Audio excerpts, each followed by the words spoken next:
فَلْيَسْتَجِيبُوا لِي وَلْيُؤْمِنُوا بِي لَعَلَّهُمْ يَرْشُدُونَ۔ صدق اللہ مولانا العظیم۔ درود شریف پڑھے۔ اللهم صل على محمد وعلى آل محمد كما صليت على إبراهيم وعلى آل إبراهيم إنك حميد مجيد۔ اللهم بارك على محمد وعلى آل محمد كما باركت على إبراهيم وعلى آل إبراهيم إنك حميد مجيد۔ میرے محترم دوستو، بھائیو، بزرگو، یہ کارخانہ عالم کو اللہ پاک جل جلالہ و منوالہ نے وجود بخشا ہے۔ اس کی ساری ضروریات کو، سارے مسائل کو اللہ پاک ہی پورا کرتے ہیں، کوئی پورا کرنے والا نہیں ہے۔ اور جب اس کو کوئی ضرورت پڑے تو اللہ پاک جل جلالہ نے اس کو طریقہ بتایا ہے اس آیت میں، جو آیت میں نے آپ کے سامنے تلاوت کی۔ اپنے محبوب صلی اللہ علیہ وسلم کو مخاطب کر کے ارشاد فرمایا، وَإِذَا سَأَلَكَ عِبَادِي عَنِّي، اے میرے محبوب، جب میرے بندے آپ سے پوچھے میرے بارے میں، کیونکہ بندے کس کو؟ بندے میرے ہیں، لیکن معرفت اللہ نے آپ کو دی ہے۔ سب سے بڑا عارف کائنات میں کون ہے؟ اللہ کا پہچاننے والا، اللہ کی معرفت جس کو حاصل ہے، حضور پاک صلی اللہ علیہ وسلم۔ تو ہم اللہ کو پہچانیں گے آپ صلی اللہ علیہ وسلم کے ذریعے سے۔ جس کو اللہ سے تعلق جوڑنا ہے تو کیا طریقہ ہے؟ کہتے ہیں ڈاکٹر عبدالحی صاحب عارفی رحمۃ اللہ علیہ، جو حضرت تھانوی رحمۃ اللہ علیہ کے بڑے خلفاء میں سے تھے، مفتی شفیع صاحب رحمۃ اللہ علیہ کے ساتھی تھے، حضرت مولانا تقی عثمانی صاحب، رفیع عثمانی صاحب کے شیخ تھے۔ ان کا دیوان چھپا ہے، دیوان ہے نا، اشعار کا مجموعہ چھپا ہے، اس کا نام ہے دیوان عارفی۔ اس میں مختلف اشعار ہیں۔ اللہ پاک نے یہ سلسلہ چشتیہ میں یہ ایک مزاج رکھا ہے، یہ جوش و خروش کا سلسلہ ہے۔ ہمارا نقش بندیہ خاموش ہے، چھپا ہوا ہے، اس میں خاموشی خاموشی ہے۔ یہاں شاعر آپ کو کم ملیں گے، اور چشتیہ میں ہر آدمی شاعر ملے گا۔ جو بھی چشتی ہوگا ضرور شاعر ہوگا۔ یہاں ہر آدمی اندر دل کے ساتھ تعلق، وہاں زبان و جوش و خروش کے ساتھ تعلق۔ تو حضرت مفتی شفیع صاحب رحمۃ اللہ علیہ بھی شاعر، خواجہ عزیز الحسن مجذوب وہ تو زبردست شاعر، اور ڈاکٹر عبدالحی صاحب یہ بھی شاعر۔ حضرت تھانوی رحمۃ اللہ علیہ کے خود تو شعر نہیں کہتے، بناتے نہیں تھے، لیکن آپ واعظ پڑھو تو سارا مثنوی شریف سے اور اشعار سے بھرا ہوا۔ تو ڈاکٹر عبدالحی صاحب عارفی رحمۃ اللہ علیہ کا دیوان عارفی ہے۔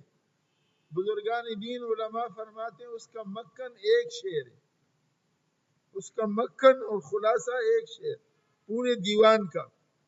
اس سے ملنے کی ہے یہی ایک راہ، اس سے مراد کون ہے؟ اللہ کی ذات۔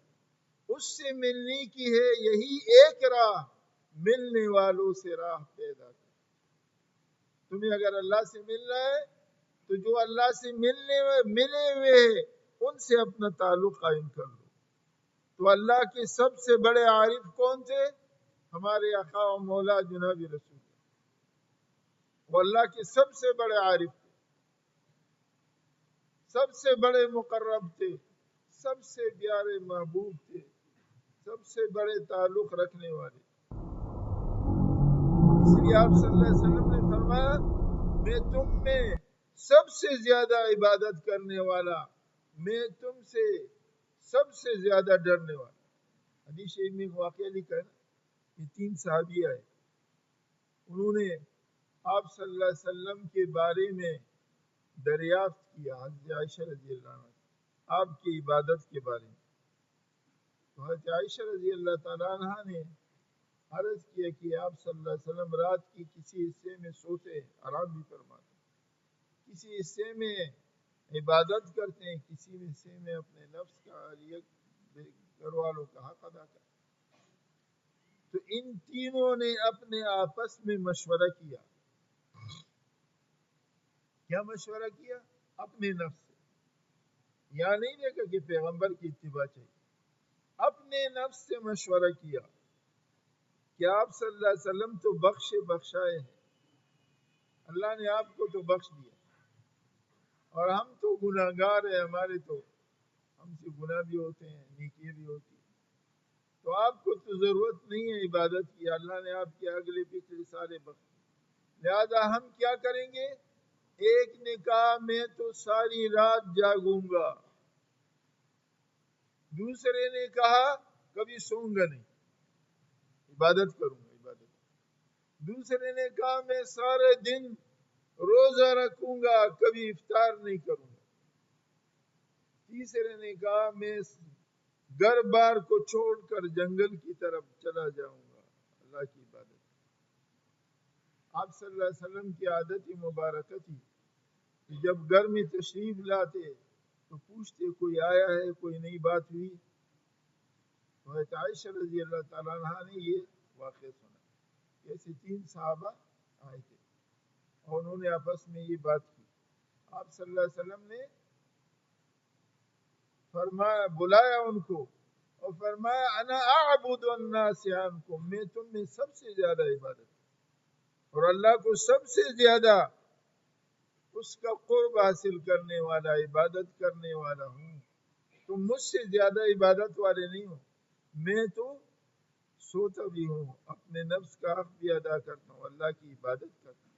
جو میرے طریقے پہ چلے گا وہ ہم میں سے، جو دوسرے کا طریقہ اختیار کرے گا وہ ہم میں سے نہیں ہے. تو یہ نہیں ہے کہ اسلام کوئی پاگلوں کی مذہب ہے، یہ سب چھوڑ چھاڑ کے جنگل کی طرف بھاگ جاؤ. رہبانیت نہیں ہے اسلام.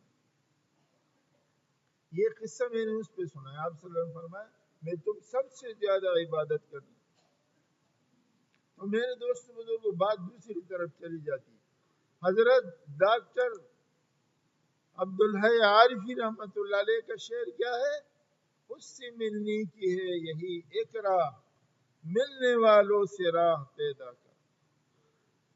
تو اللہ کے سب سے بڑے عارف کون ہیں؟ ہمارے آقا و مولا جناب رسول اللہ صلی اللہ علیہ وسلم. اس لیے اللہ جل شانہ کے بارے میں اگر ہم معرفت حاصل کرنا ہے تو آپ صلی اللہ علیہ وسلم، اس لیے مخاطب کیا آپ صلی اللہ علیہ وسلم کو اللہ جل جلالہ وَإِذَا سَأَلَكَ عِبَادِي عَنِّي، اے میرے محبوب اگر میرے بندے آپ سے میرے بارے میں پوچھے، کیوں آپ سب سے زیادہ عارف ہیں، تو ان کو کہہ دینا. اندر ایک جملہ چھپا ہے فَقُلْ لَهُمْ إِنِّي قَرِيب، میں ان کے شہرت سے بھی زیادہ قریب. اذا سالک عبادی عنی فقل لهم انی قریب، یہ قل لهم قرآن میں نہیں آیا، یہ اس میں چھپا ہوا ہے. ان سے کہہ دینا کہ میں ان سے شہرت سے بھی زیادہ قریب ہوں. اجیب دعوت الداعی اذا دعانی، پکارنے والے کے پکار کو سنتا ہوں جب مجھے پکارتا ہے. کوئی مجھ سے مانگتا ہے تو اس مانگنے والے کی دعا کو سنتا ہوں، رد نہیں کرتا جب دل سے مانگتا ہے. لیکن میری دو شرطیں ہیں. 2 شرطیں علماء نے لکھا ہے، دعا کی قبولیت کی 2 شرطیں اور 4 طریقے. فَلْيَسْتَجِيبُوا لِي وَلْيُؤْمِنُوا بِي، 2 شرطیں یہ. اللہ پاک نے ارشاد فرمایا جب میرے بندے میرے بارے میں محبوب تو آپ سے سوال کرے تو آپ ان سے کہہ دینا کہ میں ان کے شہرت سے بھی زیادہ قریب ہوں، لیکن ان کو دو کام کرنے چاہیے۔ فَلْيَسْتَجِيبُوا لِي، جب میں ان کی سنتا ہوں، ان کی مانتا ہوں، حالانکہ میں رب ہوں، میں تو غنی مستغنی ذات ہوں، اور یہ بندے ہیں ضعیف کمزور ہے، یہ تو ہر محتاج ہے۔ یہ کیا ہے؟ بندے، عبد۔ عبد کا معنی میں نے کیا بتایا؟ بہت کئی دفعہ بتایا، میں کچھ نہیں، میرا کچھ نہیں، اللہ سب کچھ تیرا۔ تو جب اپنا کچھ نہیں ہے اور ہم کچھ بھی نہیں ہے، تو پھر اس بندے کو کیا کرنا چاہیے؟ اللہ سے جو سب کچھ ہے، سب کچھ تیرا اور سب کچھ تو ہی اور سب تیرے ہاتھ میں، پھر اللہ کی طرف رجوع کرنا چاہیے۔ تو اللہ پاک کیا فرماتے ہیں؟ جب یہ عاجز بندے ہیں تو ان کو چاہیے کہ میری بھی مانے، جب میں ان کی سنتا ہوں، حالانکہ میں تو غنی ذات ہوں، بے پرواہ ذات ہوں، مجھے کسی کی پرواہ نہیں ہے، کوئی مجھ سے پوچھنے والا نہیں، کوئی میرے کام کی اندر نقطے نکالنے والا نہیں، کوئی میرا مقابل نہیں۔ اذا سالک عبادی انی فانی قریب اجیب دعوت الداعی اذا دعانی، مجھ سے جو مانگتا ہے میں اس کی سنتا ہوں جب بھی مانگتا ہے۔ فَلْيَسْتَجِيبُوا لِي، اس کو چاہیے میری بھی تو سنو۔ جنہوں نے سن لیا اللہ کا، اللہ نے ان کا سن لیا۔ یہ جتنے اولیاء کرام ہیں اور جتنے اللہ کے پیغمبر ہیں علیہم الصلوات والسلام، انہوں نے کیا کیا؟ اللہ کا سن لیا۔ پہلے اللہ کا سن، اللہ نے جو کہا مان لیا، پھر جب انہوں نے جو مانگا اللہ نے اس کو قبول کر لیا۔ ہر ولی نے کیا کیا؟ ولایت کی بنیاد کیا ہے؟ اللہ کے ایک ایک حکم کو ماننا، حضور صلی اللہ علیہ وسلم کے طریقے پہ۔ حضرت مجددی الفسانی رحمۃ اللہ علیہ نے اپنے مکتوبات شریف، مکتوبات خزانہ ہے معرفت کا، سلوک کا خزانہ ہے، 3 جلدوں میں چھپی ہے۔ اس میں لکھا ہے ایک خط کے اندر کہ میں نے تصوف کے سارے طریقے، ساری بنیادیں تلاش کی، بہت بڑے اپنے وقت کے مجدد، ہمارے سلسلہ نقشبندیہ کے 35 اسباق ہیں، 18 سبق تو بہاؤالدین نقشبند رحمۃ اللہ علیہ سے ہم تک پہنچے، 17 سبق یہ اللہ نے ان پہ کھولے، تو 35 یہ 17 سبق اللہ پاک نے ان پر کھولے ہیں۔ کہتے ہیں خواجہ باقی باللہ حضرت مجدد صاحب، بیچ میں بات آ جاتی، مجدد صاحب رحمۃ اللہ علیہ حج کے لیے جا رہے ہیں، غربت کا زمانہ، اللہ والے اکثر غریب ہی ہوتے ہیں، فقیر ہوتے ہیں، مسکین، کیونکہ دنیا حب الدنیا راس کل خطیئۃ، دنیا کی محبت ہر غلطی کی جڑ ہے، تو دنیا ان کے پاس نہیں ہوتی، وہ بیچارے غریب فقیر ہوتے ہیں۔ حضرت مجدد صاحب رحمۃ اللہ علیہ نے دل کے اندر تڑپ پیدا ہو گئی، میں اپنے رب کی زیارت کروں، میرے اپنے اللہ کے محبوب صلی اللہ علیہ وسلم کی روضے کی زیارت کروں، تو قرض دیا ہوگا۔ میرے شیخ حضرت سید زوار حسین شاہ صاحب رحمۃ اللہ علیہ نے اس واقعے کو ان کی سب سے بڑی موٹی کتاب حضرت مجدد صاحب رحمۃ اللہ کے حالات پہ، اس کا نام ہے مجدد الفسانی، اردو میں اتنی بڑی تاریخی کتاب کسی نے نہیں، حضرت مجدد صاحب کے حالات پہ ہمارے شیخ حضرت سید زوار حسین شاہ صاحب، اس کا نام ہے مجدد الفسانی، زوار اکیڈمی سے آپ کو مل جائے گی، تو اس میں یہ واقعہ لکھا۔ حضرت مجدد صاحب رحمۃ اللہ علیہ نے ارادہ کیا کہ میں حج کو جاؤں۔ اب حج کو جو گئے تو اللہ والوں کے پاس تو کچھ ہوتا نہیں، فرض تو تھا نہیں، نفل حج تھا، کیونکہ پیسے نہیں تھے، کسی سے لیے تھے۔ جب دہلی میں پہنچے، یہ تو اپنے اس سے پہلے کیا تھے؟ دہلی میں پہنچنے سے پہلے سلسلہ چشتیہ میں مجاز تھا۔ ان کے والد خواجہ عبدالاحد صاحب رحمۃ اللہ علیہ، عبدالواحد احد، ان سے وہ چشتیہ میں تھے، یہ اپنے والد سے سلسلہ چشتیہ میں مجاز تھے۔ جب دہلی میں پہنچے کسی نے کہا حضرت آپ حج کو تو جا رہے ہیں، لیکن یہاں ایک بہت بڑے اللہ والے ان سے مل کے جاؤ، خواجہ باقی باللہ، جن کا خانقاہ ہے خانقاہ مظہری، تفسیری مظہری مرزا مظہر جان جانان رحمت اللہ علیہ کے نام، مرزا مظہر جان جانان، ان کے عجیب بھی واقعات ہیں، میں آگے تفسیر میں نہیں جاتا، تو ان کے نام سے ان کے خلیفہ شاہ غلام علی دہلوی رحمت اللہ علیہ نے خانقاہ بنائی دہلی میں، ان کا نام ہے خانقاہ مظہری، اور ان کے خلیفت مولانا قاضی ثناء اللہ پانی پتی رحمت اللہ علیہ، علماء فرماتے ہیں ہمارے فقہ حنفی کی ایک ہی تفسیر، تفسیر مظہری، قاضی ثناء اللہ پانی پتی رحمت اللہ علیہ نے اپنے شیخ کے نام سے لکھا، تو خانقاہ مظہریہ نام۔ تو کسی نے کہا یہاں آپ جاؤ، ایک اللہ والے ہیں، ان کی زیارت ضرور کر کے جاؤ۔ جب آدمی کسی شہر میں جاتا ہے نا، کوئی اللہ والا ہو تو زیارت ضرور کر لے، اس کی برکات دعائیں ساتھ لے۔ تو حضرت گئے، ان کی ملاقات کی تھی، جب گئے ملاقات میں ان کا مقام دیکھا، ان کی برکات دیکھی، ان کی انوارات دیکھی، مجلس کی برکات دیکھی تو حیران ہو گئے، فوراً بیعت ہو گئے، فوراً ان کے وہ کون سے سلسلے میں تھے؟ ہماری نقشبندیہ سلسلے، تو یہ بیعت ہو گئے۔ ایک ہفتے کے اندر اللہ نے ان کو ایسے مقامات سے نوازا کہ یہ مجاز بھی ہو گئے، خلافت بھی دے دی، اور خلافت دینے کے بعد پھر خدا نے ایسے مقام سے نوازا کہ ان پر اللہ پاک نے یہ 17 سبق باقی، 18ویں کے بعد ولایت صغریٰ تک حضرت خواجہ بہاؤالدین نقشبند رحمۃ اللہ علیہ سے آئے، ولایت کبریٰ پھر ان سے آئے۔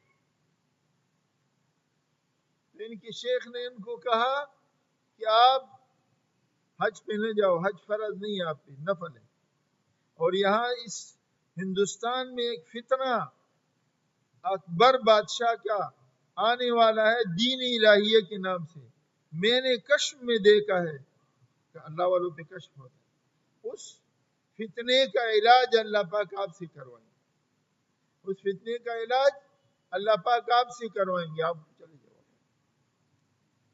تو یہ پھر یہ واپس گئے قلعہ گوالیار کے اندر، ان کو قید کیا گیا شاہ جی اکبر بادشاہ کے دور، آخری دور میں، اور ان کے بیٹے سارے خواجہ محمد معصوم صاحب، ہمارا یہ سلسلہ نقشبندیہ اس کو معصومیہ بھی کہتے ہیں، انہی کے بیٹے کے نام سے بیٹوں نے خط لکھا، خواجہ محمد معصوم صاحب کی بھی مکتوبات ہے کہ ہم آپ کے لیے خدمات کر رہے ہیں، دعائیں کر رہے ہیں۔ حضرت نے جواب میں ارشاد میں، کتنے بڑے آدمی تھے، فکر مت کرو، غم مت کرو، زیادہ غم میں نہ پڑو، خدا نے مجھے یہاں بھیج کر 3 فائدے کیے، 3 فائدے اس خانقاہ، اس قلعہ گوالیار میں قید بنا کر 3 بڑے بڑے فائدے۔ پہلا فائدہ یہ ہے کہ مجھے اللہ نے ایک مقامات پہ پہنچانا تھا، وہ میں اپنی محنت سے نہیں، اس مجاہدی کی محنت سے اللہ نے پہنچا، جیل میں ڈال کر وہ مقامات دے دی۔ اور دوسرا فائدہ یہ ہے کہ اللہ پاک نے میرے ذریعے سے اس قید خانے میں ڈال کر وہ بڑے بڑے گناہ کبیرہ کے مرتکب ان کو توبہ کروا دی، ان کو توبہ کروانا تھا، اب کس سے توبہ کرواتے؟ جیل میں قید خانے میں پہنچا۔ تیسرا فائدہ یہ ہے کہ قید خانے کو خدا نے خانقاہ نکل، تو ان کے شیخ کے سامنے جب ان پہ وہ مقامات کھلتے تھے نا، وہ پوچھتے تھے یہ حضرت یہ کیا ہے؟ تو خواجہ باقی باللہ رحمت اللہ علیہ جواب میں فرماتے تھے مولانا یہ آپ ہمیں سے بتائیں گے، ہم پہ یہاں تک کھلے تھے جو ہم نے بتا دیے، آگے آپ پہ کھلے۔ میں کہہ رہا تھا کہ جو سب سے زیادہ معرفت وہ اللہ کی پہچان والا ہے ہمارے آقا و مولا جناب، تو اللہ پاک نے کیا فرمایا کہ اگر آپ سے میرے بندے پوچھے کہ ہمارا رب کہاں ہے تو کہو انی قریب، میں ان کے شیرک سے بھی زیادہ قریب ہوں. اور آگے کیا فرمایا؟ اجیب دعوت الداع، دعا قبول ہونے کی دو شرطیں. اجیب دعوت الداع اذا دعانی، پکارنے والے کی پکار کو سنتا ہوں جب وہ مجھے پکارتا ہے. لیکن شرط کیا ہے؟ فَلْيَسْتَجِيبُوا لِي، اس کو چاہیے کہ وہ میری مان لے. میں نے عرض کیا نا، یہ جتنے اللہ والے، جتنے انبیاء کرام، یہ ہر قدم پر اللہ کی ماننے والے، تب اللہ اپنا ولی بنا دیتا. تو حضرت مجدد صاحب مکتوبات میں عرض کر، مکتوب میں لکھا ہے میں نے تصوف کے سارے مقامات دیکھی، میں نے اس کی ابتدا بھی دیکھی، انتہا بھی دیکھی. ابتدا بھی اتباع سنت، انتہا بھی اتباع سنت. تو ان سے کہو دو کام کرے، فَلْيَسْتَجِيبُوا لِي، یہ میری بات مانے، وَلْيُؤْمِنُوا بِي، اور مجھ پر یقین کرے. سب سے یقین ہٹا کر میرے اوپر یقین کرے کہ یہ کام یہی سی دروازے سے ہو. وہ مفتی ذی العابدین صاحب فرما رہے تھے، میں مطاف میں بیٹھا ہوا تھا، ایک بدو طواف کر رہا ہے اور کیا کہہ رہے؟ اللہم اغفر فاغفر فإن لم تغفر فاغفر، اے اللہ مجھے بخش دے، اور اگر نہیں بھی بخشنا ہے تو پھر بھی بخش دے. ہمیں حیران یہ کیا بول رہا ہے. اور جب طواف اس نے ختم کیا، میں اس کے قریب گیا، میں نے اس سے کہا ارے اللہ کے بندے یہ کیا کہہ رہے تھے کہ بخش دے، نہیں بخشنا ہے تو پھر بھی بخش. تو اس بدو کے منہ سے نکلا وَمَن يَغْفِرُ الذُّنُوبَ إِلَّا اللَّهُ إِلَّا اللَّهُ، خدا کے سوا اور کون بخشنے والا؟ اور کوئی دروازہ ہے کہ جس دروازے پہ میں جاؤں؟ مولانا روم رحمۃ اللہ نے مثال دی نا، ایک ماں نے رات کو اپنے بیٹے سے شور ہو رہا تھا، ایک دروازے سے ایک اللہ والا کھڑا تھا، تو رات کے اندھیرے میں اس نے دیکھا کہ اس ماں نے اپنے بچے کو دروازے سے دھکا دے کر باہر نکال دیا، نکل میرے گھر سے، تو نافرمان ہے میرا. وہ بچہ ایک دور تک، ایک جگہ تک گیا، کھڑا رہا نیند میں، ایسے سوچتا رہا، اور سوچنے کے بعد اس کے دل میں یہ بات آئی اور کوئی دروازہ نہیں ہے، اس وقت کوئی نہیں کھولے گا، آدھی رات کو تیرے لیے دروازہ کون کھولے گا. پھر واپس آیا، پھر اپنے ماں کے دروازے پہ لیٹ گیا، پھر آیا ماں کے دروازے پہ لیٹ گیا کہ جو کچھ بھی ہوگا یہیں سے ہوگا. کہتے ہیں اللہ سے ایسی محبت کرو جیسے ایک معصوم بچہ اپنے ماں سے کرتا ہے.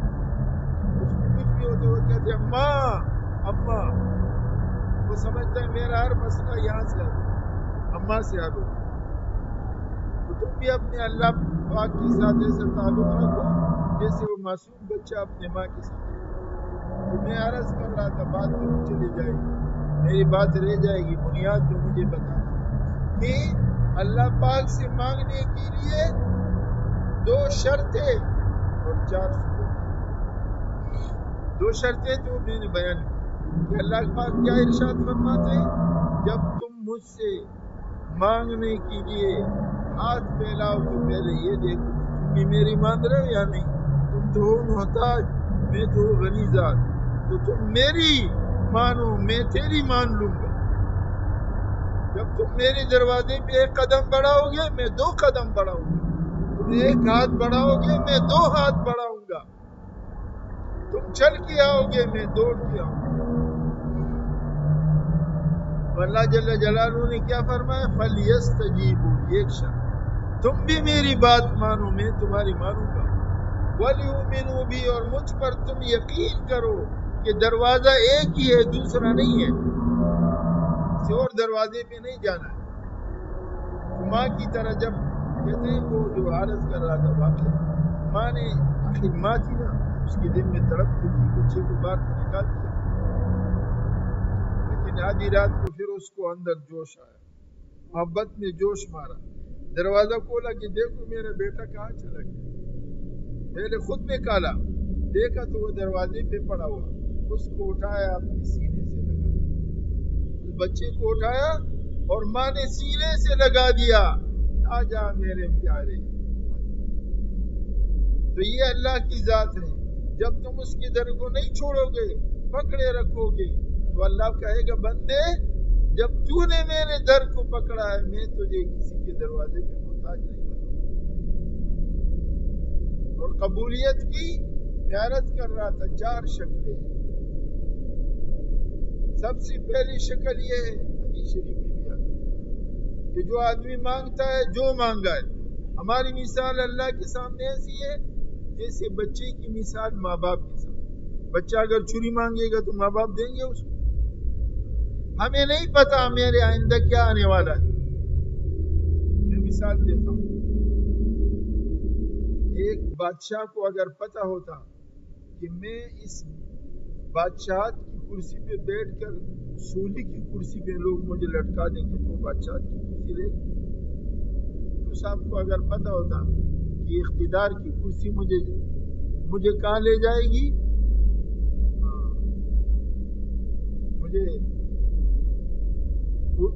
وہ کرسی پہ لے جائے گی جہاں میری جان میری گردن میں ڈال دیا جائے گا, وہ موت کا بندہ. تو وہ کبھی لیتا 300 گاؤں کا مالک آدمی کیا کرتا ہے اقتدار کی کرسی, اس کو نہیں پتا. تو اللہ پاک پہلے نمبر پر ہماری مثال اللہ کے سامنے بچوں کی طرح. ہمیں نہیں پتا کہ میرے ساتھ آئندہ کیا ہے. ماں دیکھتی ہے, ماں باپ دیکھتے ہیں اس کے لیے بہتر کیا ہے. ماں سے 70 ماؤں سے زیادہ پیار کرنے والا. تو اللہ پاک دیکھتا ہے بندہ جو دعا مانگتا ہے. پہلا نمبر دعا کی قبولیت کی شکل جو مانگتا ہے اگر وہی اس کے لیے خیر کا ہوتا ہے تو اللہ پاک وہی دے دیتا ہے. قیامت کے دن کہتے ہیں اللہ پاک بندے کو بلائے گا, اپنے قریب کرے گا. اب بندے تنہائی میں بولا کہ بندے تو نے مجھ سے مانگا تھا فلاں چیز, تیرے کو مل گئی, تجھے پتہ لگا؟ کہاں یا اللہ مل گئی. دنیا میں نے مانگا مجھے مل گئی. اللہ دیکھتا ہے کہ یہ بچہ مانگ رہا ہے, یہ اس کے لیے فائدہ مند ہے یا نہیں. پھر اللہ وہی چیز دے دے. اور اگر وہ گھٹیا چیز مانگ رہا ہے, نقصان دہ چیز مانگ رہا ہے, تو اللہ پاک کیا کرتے ہیں اس ماں سے زیادہ 70 گنا پیار ہے. وہ کہتا ہے یہ تو اپنے نقصان کی چیز مانگ رہا ہے, اس کی جگہ دوسری چیز دے دو, اس کی جگہ دوسری چیز دے دو. تو اللہ پاک کہتے ہیں بندے تو نے مانگا تھا کہاں, تجھے ملا بڑا نہیں. کہا اس کی جگہ میں نے یہ دیکھو, تو غلط چیز مانگ رہا تھا, اپنے نقصان کی چیز مانگ رہا تھا, میں نے اس کی جگہ تجھے یہ بہتر چیز دے دی جو تیرے فائدے کی. ہم دنیا مانگ رہے تھے, اس میں آگے ہم پھنسنے والے, پتہ نہیں تباہ ہونے والے, نقصانات میں جانے والے. اللہ نے ہمیں آخرت دی. ہم ایک چلے میں جا رہے تھے, ایک ساتھی میرے ساتھ پہلے بڑا مالدار تھا, غریب. میں نے اس کو کہا راستے میں جاتے ہوئے, میں نے کہا یہ تو شکر کرو خدا نے دنیا تو لے لی مگر دین تو دے دیا. ساری زندگی کی کامیابی تو دے دی. یہ دنیا تو عارضی ہے, دین تو ساری زندگی کے لیے کامیابی کا راستہ ہے. اور جب بندہ مانگتا ہے تو یا تو اللہ پاک وہی چیز دے دیتے جو مانگ رہا ہے, یا پھر اس سے بہتر چیز دے دیتا ہے. دوسری شکل. تیسری چیز یہ ہے یہ مانگ رہا ہے ایسی چیز جس کا کوئی فائدہ نہیں, اور اس پر آنے والی ایک بہت بڑی مصیبت ہے, بہت بڑا بلا آنے والا ہے. اللہ پاک کیا کرتے, ارے اس نے مانگا ہے, بیوقوف ہے, نہ سمجھ ہے, اس کے سوال کو رد نہیں کرتا, لیکن جو مانگا ہے بے فائدہ ہے, اور جو آنے والی مصیبت ہے اس کو ٹال دو. جو آنے والی مصیبت ہے اسے ٹال دو, وہ نقصان دے اس کے لیے. تو اللہ پاک تیسری شکل اس کے سامنے قبولیت کی یہ ہے کہ اللہ پاک اس سے آنے والے بلا کو دور کر دیتے, اس کو نہیں پتا. اور چوتھی شکل جو سب سے زیادہ بہتر ہے جس کے لیے ہم تیار نہیں, کہ خدا پاک اس دعا کو دنیا میں نہیں قبول کرتے ہیں, آخرت میں اس کا بدلہ رکھ دیتے ہیں. آخرت میں اس کا بدلہ رکھ دیتے ہیں. حدیث شریف میں آتا ہے جب قیامت میں اس کو بدلہ ملتا ہے, ساری زندگی کی جنت ملتی ہے, ساری زندگی کی نعمتیں ملتی ہیں, ہمیشہ ہمیشہ کی نعمتیں ملتی ہیں. یہ کیا کہتا ہے اللہ سے؟ اپنے دل سے کیا کہتا ہے؟ کاش دنیا میں میری کوئی دعا قبول نہیں ہوتی، کاش دنیا میں میری کوئی دعا قبول نہیں ہوتی، اور آج سارا بدلہ اس کا ملتا جو ہمیشہ ہمیشہ کے لیے مل رہا ہے، ہمیشہ ہمیشہ کے لیے مزے میں اڑا رہا ہوں، فائدہ اٹھاؤں گا، یہاں قبول ہو جاتی، اور دنیا میں مجھے اتنی تکلیفیں ملتی کہ لوگ لوہے کی کینچیوں سے میرا گوشت کاٹتے اور میں اس پہ صبر کرتا، اور آج اس کا بدلہ مجھے ملتا، اور ہمیشہ کی نعمت ہے۔ دنیا تو چند دن کی زندگی ہے، تکلیف بھی ختم ہونے والی، راحت بھی ختم۔ اب یہ دیکھو، یہ ہمارے سامنے جنازہ گیا، اس کی زندگی ختم، اب اس کو کیا ملے گا؟ جو اس کا نیک عمل ہے وہ اس کے سامنے قبر میں وہی ملے گا۔ جو دنیا میں جو کچھ تھا سب رہ گیا، بیوی بچے رہ گئے، یہ ماں تھی، بچے رہ گئے، اس کے سارا گھر بار رہ گیا، سب رہ گیا، مگر یہ اپنے عمل کے حوالے ہو۔ اب عمل کا صلہ اس کو ملے گا، نیک عمل کیا ہوگا تو اب مزے میں آج کی رات جنت، قبر جنت کا باغ بن جائے گا۔ تو میرے دوست بزرگوں، اللہ جل شانہ اپنے بندے کی دعا کو رد نہیں کرتے، مومن بندے کو خاص کر، لیکن اس کی قبولیت کی 4 شکلیں، یا تو جو مانگ رہا ہے اگر وہی اس کے لیے بہتر ہے وہ دے دیتا ہے، نہیں تو اس سے اچھی چیز دے دیتا ہے، دوسرا شکل، نہیں تو آنے والے بلا کو ٹال دیتا ہے، اس کو نہیں پتہ مصیبت آ رہی، نہیں تو سب سے آخری درجہ جو بہتر ہے آخرت پہ رکھ دیتے ہیں کہ جب یہ آخرت میں آئے گا میں اس کو بدلہ دوں، لگا لو تاکہ حرکت نہ کرے، سانس کو ناک سے لیجیے، دل کے اندر جوڑ پستان سے 2 انگل نیچے پہلو کی طرف ہے، دل کے اندر خیال کیجیے کہ میرے دل کے اندر اللہ جل جلالہ و منوالہ کے ذکر مبارک کے انوارات و تجلیات کا نور حضور اکرم صلی اللہ علیہ وسلم کے قلب مبارک، سینہ مبارک، سلسلہ عالیہ نقشبندیہ کے بزرگان دین کے توسل سے آ رہا ہے، اس سے میرے دل کے اندر گناہوں کے زنگ، ظلمات، اندھیرات، خطرات، کدورات سب کو جلا دیتا ہے، اور میرا دل کہتا ہے اللہ اللہ اللہ۔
والصلاة والسلام على أشرف الأنبياء والمرسلين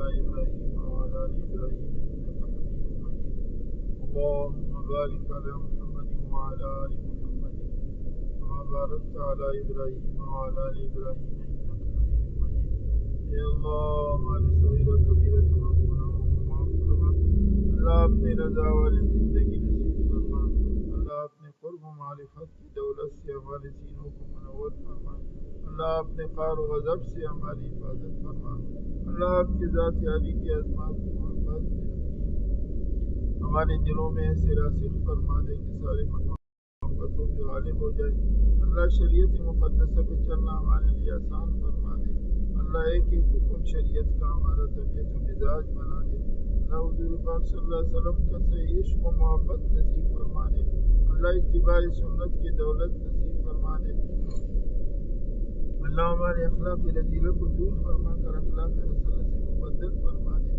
اللہ حضور پاک صلی اللہ علیہ وسلم آپ کی امت کے اولیاء نے اب تک جتنی خیریں مانگی اس میں ہمیں پورا حصہ عطا فرما دے اور جتنے شرور سے پناہ مانگی اس سے ہماری پوری حفاظت فرما دے اللہ ہمارے اموات مومنین کی مغفرت فرما دے ان کی قبروں کو جنت کے باغیچے بنا دے ان کے آنے والے منازل کو آسان فرما دے انہیں جنت الفردوس بلا حساب و کتاب نصیب فرما دے اللہ اس امت کے بیماروں کو شفاء کاملہ عاجلہ نصیب فرما دے ہم سب کو روحانی جسمانی بیماریوں سے شفا نصیب فرما دے پریشان حالوں کی پریشانیاں دور فرما دے اس کی جو بھی حاجت ہے شریعت مقدسہ کے مطابق پورا فرما دے اللہ جتنے بھی دین کی خدمت کرنے والے آپ کے بندے اس امت مسلمہ میں جو آپ کو پسند ہے ہمیں بھی ان میں شامل فرما کر ان سب کو اخلاص کی دولت نصیب فرما آپس میں محبت نصیب فرما